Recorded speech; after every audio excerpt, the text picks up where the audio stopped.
भी समाजवादी सरकार में हुआ, बड़े बड़े डेयरी प्लांट लगे, अमूल को भी उत्तर प्रदेश में बड़े प्लांट लाने का काम किया, साथ में हमारी पराग कैसे और इम्प्रूव करे, और उत्तर प्रदेश का पहला काउ मिल्क प्लांट जो केवल काउ मिल्क के प्रोडक्ट्स बनाता था वो दिया।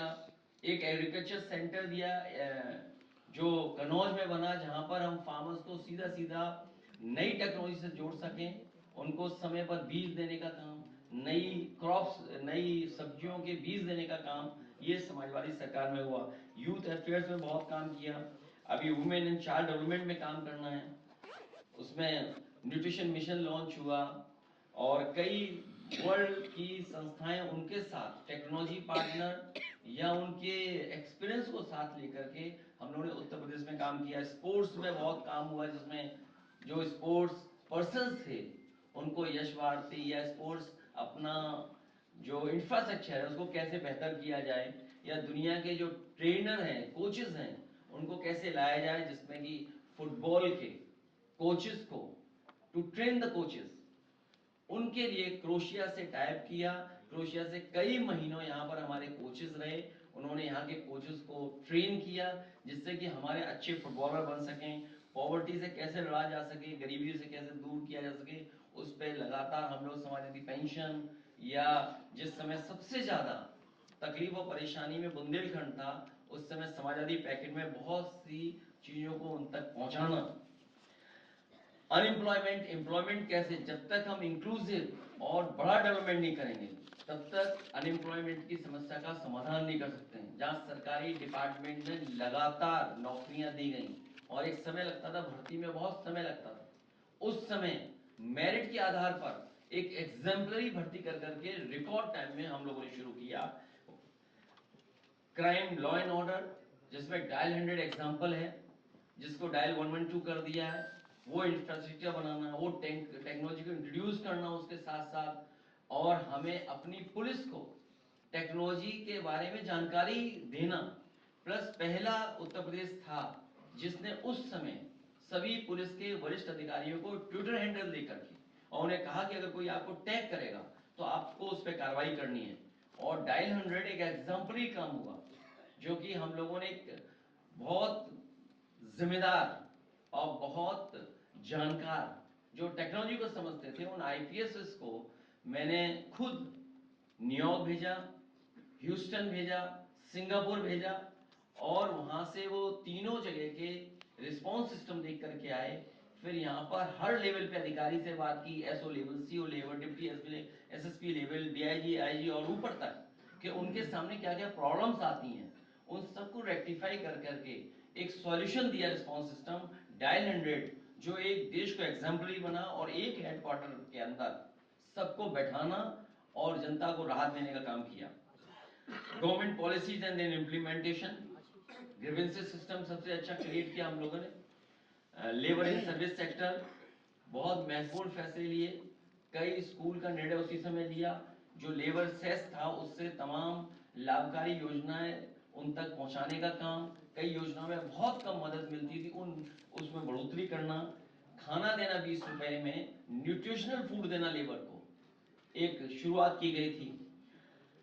Industry, e commerce and local traders, क्योंकि इधर टेक्नोलॉजी का बहुत इंट्रोडक्शन हो गया, तो ई कॉमर्स पे उस समय भी फेसबुक या और किस तरीके से उन लोगों को मदद किया जा सके वो काम करने का काम हुआ था। बैंकिंग सिस्टम को कैसे इंप्रूव करें, बैंकिंग सिस्टम एक्सेसिबल हो। ऊपर से तो कह दिया कि ये अकाउंट खोलेंगे, ये अकाउंट का नाम होगा ये, लेकिन मुझे खुशी इस बात की कि जिस समय उस समय के जो फाइनेंस मिनिस्टर थे उनके सामने जो प्रपोजल रखा और कहा कि हम 3000 बैंक की ब्रांचेस उत्तर प्रदेश में खोलना चाहते हैं, तो जब 3000 का प्रपोजल रखा तो वो शॉक में चले गए कि 3000 ब्रांचेस कैसे खुलेंगी। उन्होंने कहा कि इसकी 10% पहले खोल के दिखाओ। तो मुझे खुशी इस बात की कि रिकॉर्ड टाइम में 300 ब्रांचेस एक साथ खोलने का काम पूरे देश में अगर किसी ने किया था तो उस समय समाजवादी सरकार, और उस समय जितनी भी ब्रांचेस बैंक की खुली थी उनके बैंक के हेड प्लस फाइनेंस मिनिस्टर ने आकर के हम लोगों ने ताज में उसका उद्घाटन किया था, और उसका परिणाम ये हुआ कि 3000 लगभग 3000 ब्रांचेस उत्तर प्रदेश में खोली गई थी। विलेज इकोनॉमी कैसे इंप्रूव करें, माइग्रेशन ना हो, उस दिशा में हम लोग काम करेंगे। इन तमाम चीजों को लेकर के विजन इंडिया का कार्यक्रम हम लोग शुरू करने जा रहे हैं कि न्यू इंडिया कैसे हो। हमारी पॉलिटिक्स डिवीजन की नहीं है, विजन की पॉलिटिक्स है। उनकी डिवीजन की पॉलिटिक्स है, उसका जवाब पॉजिटिव प्रोग्रेसिव विजन की पॉलिटिक्स है।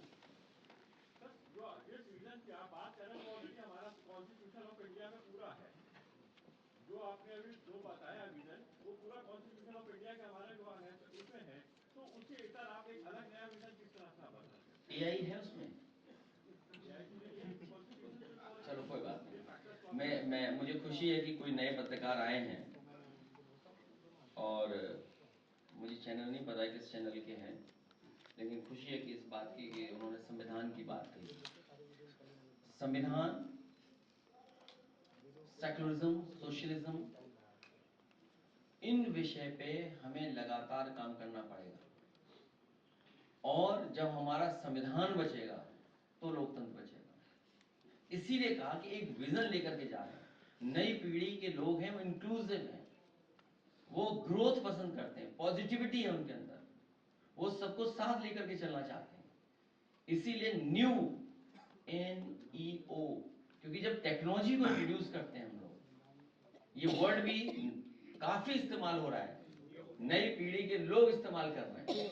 Yes, new and new. Sir, Andhra Pradesh के अंदर AI का डेटा सेंटर बनना है और वहाँ पर पानी की भी कमी है, लेकिन उत्तर प्रदेश के अंदर काफ़ी पानी भी है, लेकिन उत्तर प्रदेश के अंदर ऐसे AI डेटा सेंटर क्यों नहीं बन पा रहे हैं? IT हब क्यों नहीं बन पा रहा उत्तर प्रदेश, जबकि कर्नाटक और आंध्र प्रदेश या तेलंगाना बहुत आगे हैं इसमें IT में? जो डेटा सेंटर वहां बन रहा है वो पानी के किनारे ही बन रहा है, और क्योंकि टेक्निकल जो चीजें सूट करती हैं, वो भी एक कारण है। जो इन्वेस्टमेंट करने आ रहा है वो तमाम सुविधाओं को देखता है।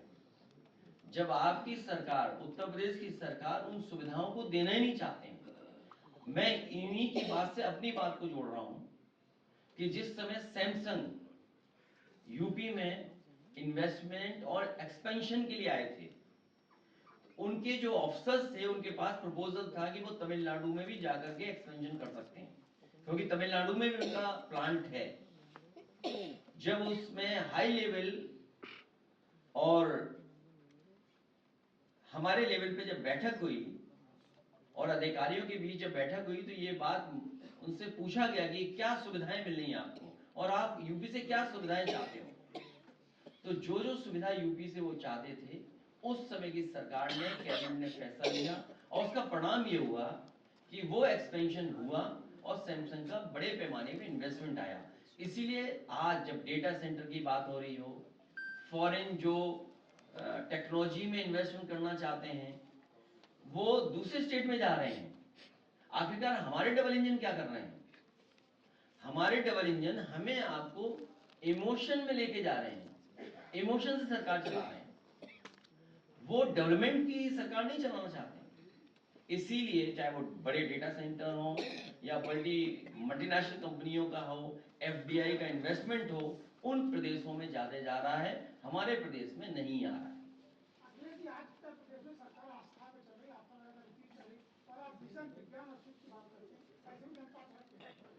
इसीलिए समाजवादी पार्टी जगह जगह जाकर के आने वाले समय में हमारा विजन क्या होगा, हम किस दिशा में ले जाना चाहते हैं, काम करना चाहते हैं, हमारा जो अनुभव रहा है, जो पूर्व में काम किया, उनको लगातार बताना पड़ेगा।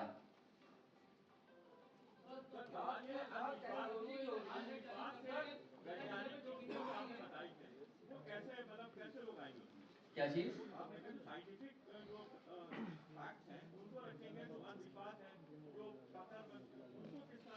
नहीं, वो थोड़ा थोड़ा खुल के एक्सप्लेन करो ना। ऐसा है ना, ऐसा नहीं, मैं समझ रहा हूँ हमारे पत्रकार साथी का।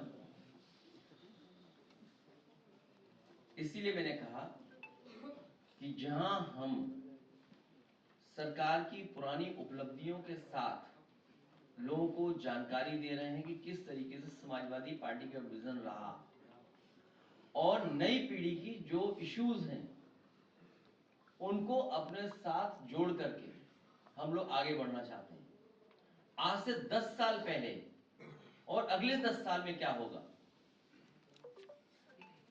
जिस समय 11, 10, 9, 9, 10, 11 में होम डिलीवरी नहीं थी, गुजरात में तो थी होम डिलीवरी कुछ चीजों की, यूपी में बहुत ज्यादा नहीं थी, वो सर्विस सेक्टर उतना ग्रो नहीं किया था।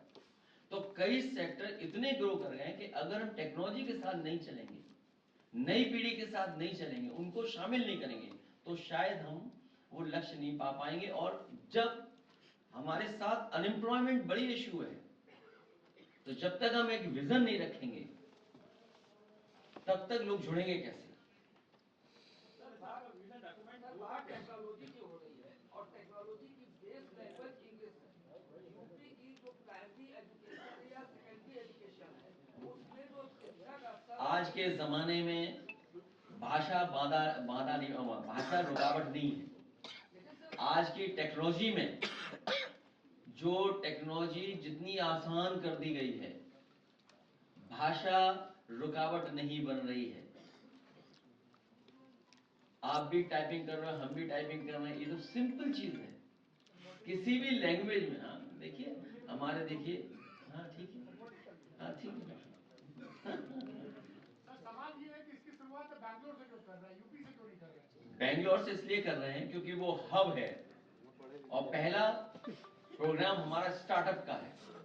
मुझे याद है कि देश में जब स्टार्टअप की पॉलिसी बन रही थी, सबसे पहले स्टार्टअप पॉलिसी बनी थी, और जिस विभाग और जिस बोर्ड का गठन हुआ था, वो मिनिस्टर यहाँ बैठे हमारे साथ उस समय के नहीं, मेरे स्किल डेवलपमेंट स्टार्टअप पॉलिसी जो बनी थी देश में, स्टार्टअप पॉलिसी जो बनी थी उत्तर प्रदेश की, सबसे पहले समाजवादी सरकार बनी थी, प्लस उसका बजट भी हम लोगों ने दे दिया था, क्योंकि समय हम लोगों को नहीं मिला उसके बाद, इसलिए वो पॉलिसी उतनी आगे नहीं बढ़ा पाए।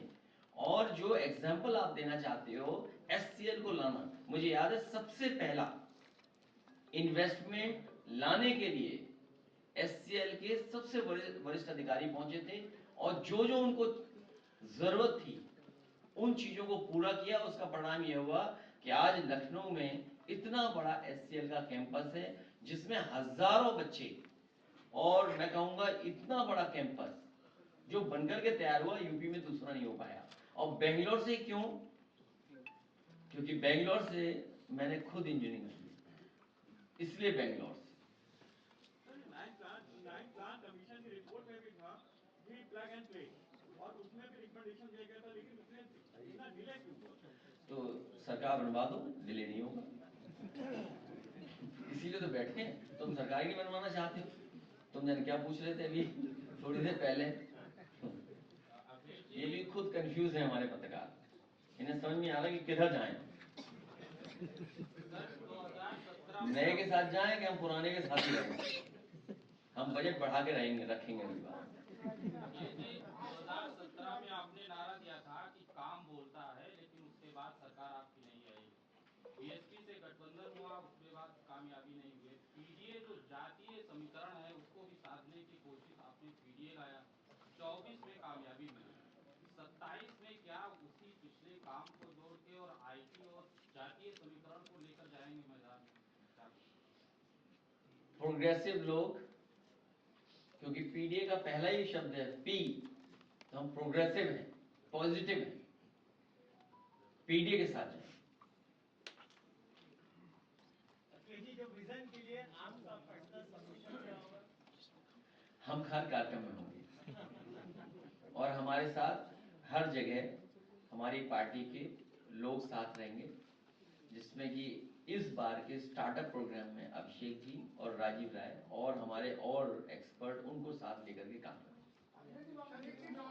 इसका प्रचार प्रसार कैसे होगा, क्योंकि आपके पास तो कोई गवर्नमेंट है नहीं, तो मशीनरी कैसे काम करेगा? आप हैं काम कर रहे हो, आप कैसे पहुंचेगा? आप हैं।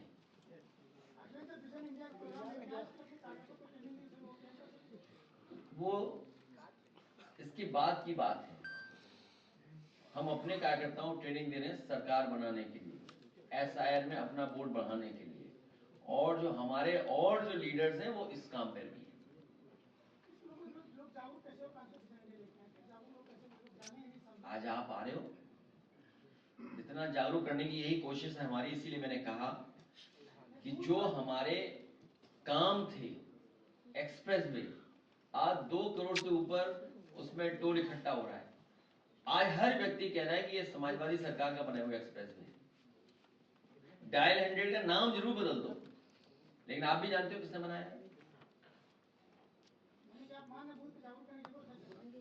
हाँ, लगातार उस पर काम करना पड़ेगा, लगातार लोगों को बताते रहना पड़ेगा। अध्यक्ष जी, जो दिल्ली में ब्लास्ट हुआ, 8 लोगों की मौत हो गई, कई लोग गंभीर रूप से घायल निकल चुके हैं और अब लड़ाई जो है वो दिल्ली की शायद होगी। हाँ यार, ये यूपी का 2027 का इलेक्शन, यूपी में जो डेवलपमेंट हुआ है, यूपी को जो विजन दिया, वही विजन हम लोग भारत में जगह जगह बताना चाहते हैं और देना चाहते हैं। जब यूपी तरक्की करेगा तो देश तरक्की करेगा। अध्यक्ष जी, कल दिल्ली में बम ब्लास्ट हुआ, 8 लोगों की मौत हो गई और कई लोग गंभीर रूप से घायल। आप क्या कह रहे हैं? क्योंकि देश के प्रधानमंत्री जी ने ये कहा है कि षड्यंत्र और जो भी उसके पीछे हैं उसका पर्दाफाश होगा और उसके खिलाफ कड़ी से कड़ी कार्रवाई होगी। तो जब देश के प्रधानमंत्री जी ने बोल दिया है तो हमें पूरा भरोसा है कि प्रधानमंत्री जी वो खुलासा करेंगे, सरकार खुलासा करेगी कि इसके पीछे कौन था, किसकी वजह से इतनी बड़ी घटना हो गई, वो भी राजधानी में और उस जगह जो हमारा प्रतीक है, जहां से हम आजादी के और हमारे देश के प्रधानमंत्री होकर के देश को संदेश देते हैं। ऐसी आजादी के प्रतीक की जगह पर इतनी बड़ी घटना होना निंदनीय है। इतने बड़े पैमाने पे लोगों की जाना, ये बहुत दुखद है। जहां खुलासा हो और षड्यंत्रकारी पकड़े जाएं, इसके पीछे कौन था और इंटेलिजेंस बार बार क्यों प्रश्न लग जाता है, इंटेलिजेंस हमारा फेलियर क्यों होता है। कोई चीज इतनी बड़ी आ जाए,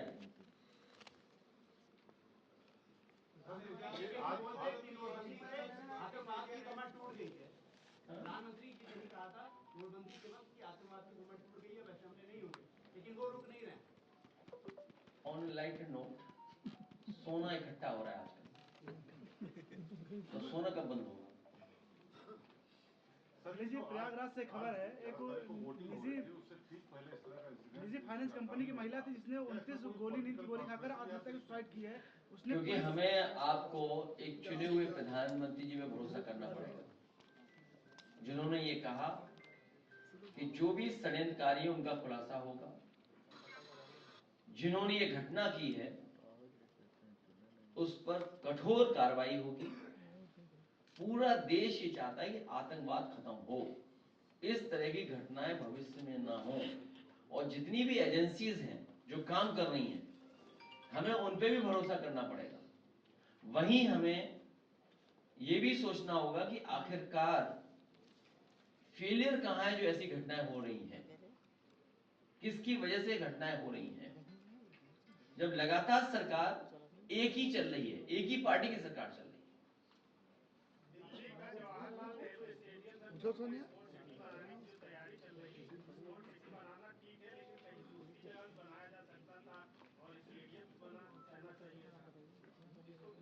हमारा पक्ष तो यह है कि नाम वही रहे और वर्ल्ड क्लास इंफ्रास्ट्रक्चर बन जाए, नाम वही रहे।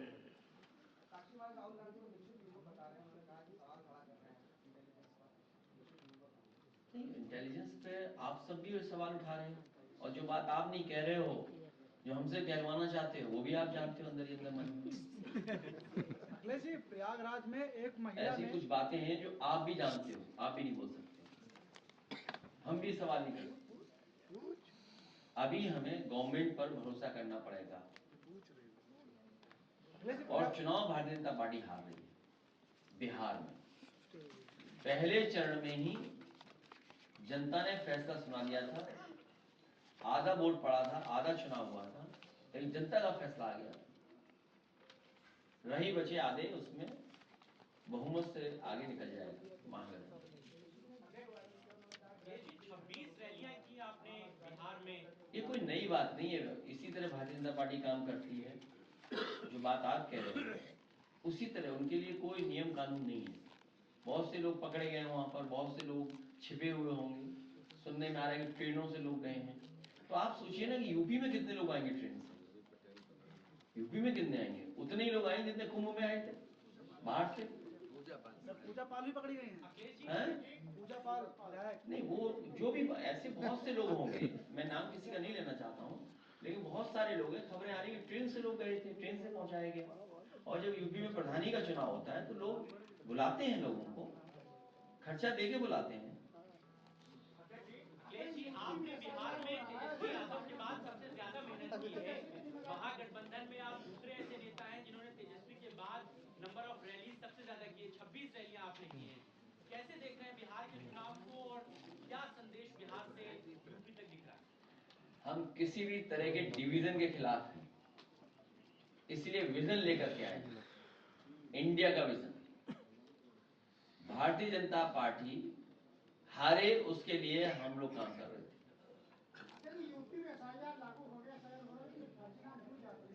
वो बाद में बात करेंगे शायद। अखिलेश जी, 2027 का चुनाव नजदीक, अब देखते हैं वादों के जो पुल होते हैं वो किसानों तक नहीं पहुंच पाए। वादे का जो पुल है वो भ्रष्टाचार में लिप्त। किसान से मैं मिला हूं अभी हाल ही में शाहजहांपुर डिस्ट्रिक्ट में, सारे किसानों का कहना था कि जो रेट है धान का वो 2369 और 2389 रुपए रखा गया, लेकिन उन्होंने अपने जो धान है 1200-1400 तक का बेचा है। आखिर उनको साफ तौर पर कहना है कि जो बिचौलिया है वो उनके धान की जो कीमत है, जो सरकार है बिचौलियों को बेच रही है, व्यापारियों को, व्यापारी की सरकार से बेच रहे हैं। अब किसान जो है अपना धान सरकार को नहीं बेच रहा। मैं धन्यवाद देता हूं अपने पत्रकार साथी को। इसमें एक बिंदु एग्रेरियन इकोनॉमी का भी है, एग्रीकल्चर सेक्टर को लेकर के भी हम लोग चिंतित हैं कि कैसे इस सेक्टर को और अच्छा किया जाए। ये जो बात आप कह रहे हो, मात्र 1600 रुपए मिल रहे होंगे, 1400, 1300, जो फिगर आप बता रहे हैं। जितने भी बिचौलिए हैं सब बीजेपी वाले हैं,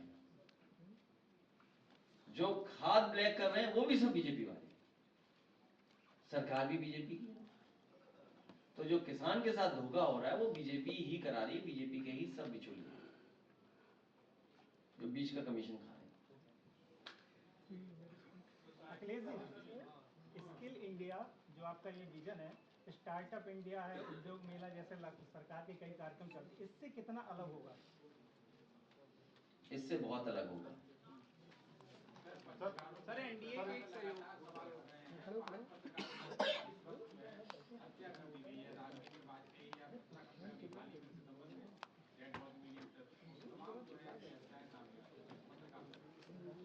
पत्रकार साथियों से भी हमारा निवेदन है कि अपनी साख बनाए रखने के लिए भी आपको काम करना होगा। सर, एनडीए के सहयोगी हैं ओम प्रकाश राजभर, वो वहाँ पे चुनाव लड़ रहे थे, लेकिन उन्होंने कहा कि वहाँ पे राजद की सरकार बन रही है।